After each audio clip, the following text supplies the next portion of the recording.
Hello and welcome to Quick Learn Photography, straight to the point videos that teach you everything that I've learned in over the last 10 years of professional photography. I'm James, and in this one I'm going to talk about a secret setting that I don't think it even has a name. If it has got a name, let me know, no doubt someone will.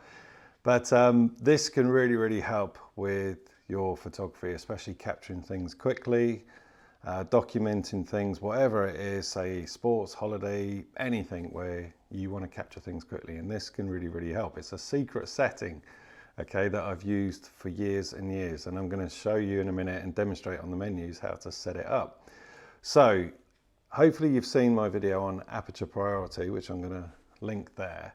So you've got aperture, which is how wide your lens goes, and then you've got aperture priority, so you choose your aperture. And then the other two settings are variables, shutter speed and ISO. They're kind of in automatic. You can nudge them up and down with exposure compensation. That's really valuable to know. Check that out, exposure compensation, if you don't know what that is. So you can make things slightly brighter or slightly darker without having to go into the ISO, without having to go into the shutter speed. So you can just worry about the aperture that you want, like a wide aperture or whatever it is, or a smaller aperture to get more in. So the secret setting is, if you're in aperture priority, this does apply to shutter priority as well, but I'm just going to stick to aperture priority. If you're on auto ISO and the shutter is going to do its thing automatically, because it's going to read the scene, read the metering, and you've got your aperture. When it gets to a certain level where the aperture is at its widest, but it's still not letting in enough light, the ISO starts ramping up to make up for it. The thing that's going to be sacrificed is shutter speed. Okay, the shutter speed will start to really slow down to let more light in, no matter how wide your aperture is in certain situations. Okay, so say it's a dim evening or a low light situation. All right, now you don't want your shutter speed to drop. If you're documenting something, say like an event, you want to capture movement. So I have my shutter speed at a minimum of 250th of a second. That's enough to capture someone walking, someone laughing, gesturing, that sort of thing. It's not fast enough to capture something really fast, like a cyclist whizzing past or something like that, but it's enough to capture documentary type stuff, 250th of a second.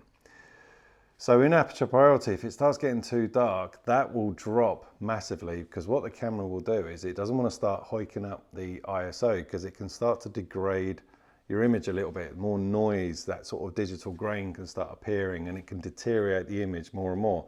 The bigger and more powerful the sensor, the better, but the ISO going up is slowly starting to deteriorate your image. If you don't know what ISO is, check the video out. So the camera won't won't want to use ISO so much. It will preserve the image quality. So it will sacrifice shutter speed, and it will start to drop massively if you're in an automatic mode like aperture priority. And you can find yourself thinking, a lot of my shots are blurry, people are blurry, and I didn't want that. So the secret setting is, you go into the menu system, auto ISO and all of that. Yeah, just the auto ISO actually. And you cap it. You choose the minimum shutter speed you want. Mine is 250th of a second. If you're photographing a sports event, maybe in a low light situation, you'd want it higher, maybe 500th of a second, whatever it is. But my minimum is 250th of a second. Let's say I'm photographing a wedding, that's what I'm going to be at. So the beauty of that is, if you're documenting things quick, let's say a wedding, for instance, you're not using lighting or nothing, it's all ambient light, perhaps you're in the ceremony or out and about and it's a dark, overcast day or whatever. You might be at your widest aperture, say f2.8. When it starts getting too dark, it hits a wall when it gets to 250th of a second. It won't let it drop anymore. Then the ISO will start kicking in and going up and down and balancing out what the exposure is. So you can not worry that you're going to get blurry shots, because the shutter speed is locked. The aperture is locked and the shutter speed is locked. And you can just concentrate on catching the event or whatever it is you're doing. Now personally, I don't mind a little bit of grain and noise. If you're capturing or documenting something, it's better to get the moment and have it a little bit noisier with higher ISO than having a really clean image but that's blurry, okay? That's not very good at all. So unless you want the blurry effect, it's all the rage these days. But you don't have to worry. It's kind of like a security guard going, nope, I'm not going to let this shutter speed drop anymore. So don't worry about capturing general movement. So it's wonderful. It's amazing. And I don't even know if it's got a name. Like I said, if it has, let me know. It's just minimum shutter speed in the auto ISO setting. So let's dive into the camera, the back of the camera, and I'll show you how to set that up. Okay, so I'm going to show you on the back of the camera and set it up for you. So we're in aperture priority here, that's the A. So we just concentrate on the aperture, which is there. So this is the dial for the aperture. So I can move it up like this and the aperture goes up. And then if I move it down, the aperture goes down. So now I'm at my widest, f2.8. I can scroll all I like, nothing's going to happen. So that's maxed out. Now, do you notice there? It's at 1/250th, that's the shutter speed. And this is on auto ISO.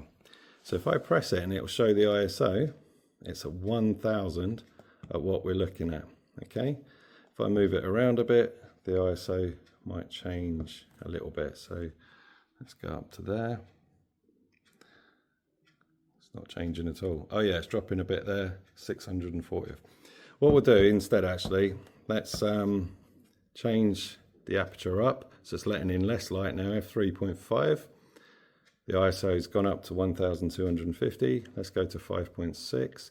So we're killing the light now with the aperture. ISO's gone up to 3200, okay? So, but do you notice what's happening with the shutter speed? No matter how high the ISO's going, like there, 5000 ISO, the shutter speed is staying the same. So although you might be more prone to a little bit of noise and grain, you're going to freeze the image, okay? So let's drop it back down to f2.8. So the shutter speed stays the same. So let's show you how you set this up. So go to the menu. This is a Sony a7 III. This is the setting you want to look for. So you've got ISO there, which you can control and have it manual or auto, which is on a preset there as well, like a quick button. But this is the one you want to find. ISO auto minimum shutter speed, okay?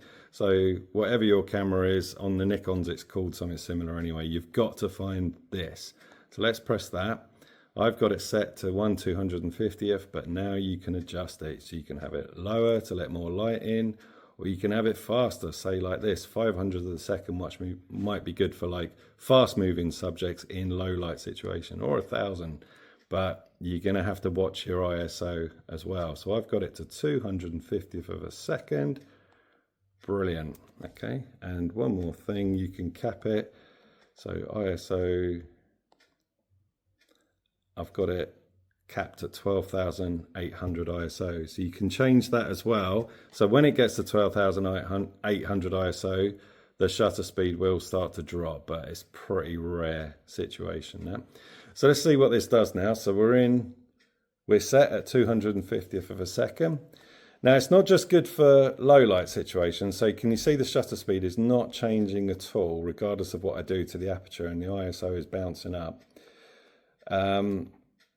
Yeah, it's dark enough in here. It's quite overcast today, so the shutter speed is not changing, okay? But if we go to somewhere bright, so I'll do this one-handed, and look at the outside, look at the shutter speed. It's jumping around. So if I point it at the sky where it's brighter, 2000. So that's another good thing. You don't have to worry about it being overexposed because it's in auto. The only thing you're controlling is the aperture, which is what I'm doing now. So we're at f2.8. You can get away with this on an overcast day. So we're pointing at the sky. Look at the shutter speed going up. Okay, and the ISO will be minimum there, 100. If we go down to the trees where it's a bit darker, the shutter speed has lowered a bit. The ISO is still really, really low, but it's great. So you don't have to worry about that either. So it's such a handy tool to have. All you have to worry about is the aperture, this one here, and everything else will adjust accordingly, but the shutter speed will not drop. So if we go where it's a bit darker over here, to 250th of a second. Perfect. Okay, so that's how to set that up. And honestly, I've used that for years and years and years. Anything where I'm just using ambient light, I'm in aperture priority a lot, and I don't have to worry about the shutter speed. If it starts getting dark and low light or a really dim evening, I don't have to worry about the shutter speed because it's kind of locked in. You've baked it in. So the ISO can go up and you can control it with the other variable, exposure compensation. So give it a go, have a practice with it. If you set it up in your camera, remember how you set it up, because some people have done that and they're like, I can't switch the thing off. I can't remember what to do. So make a note of the progression that you did. Each camera's different with their menu setting. So set it up and have a go with it. And it's a lifesaver, and it just saves you so much time. So it's a secret setting called, I don't know, just minimum shutter speed. So I really hope that helps. Now, if you're enjoying the videos that I'm doing, and I'm going to keep going and going and going with lots and lots of photography advice that I've learned over the years, but if you want a little bit more learning, one-to-one coaching, then I offer one-to-one coaching online now, where we can do anything camera related, if it's within my capability to do so, even studio stuff, editing, all kinds of settings on the camera. If you're struggling with something, then get in touch. The link's down below, and we can work together if you want. So yeah, try out the secret setting. It's amazing, and yeah, I hope that helps.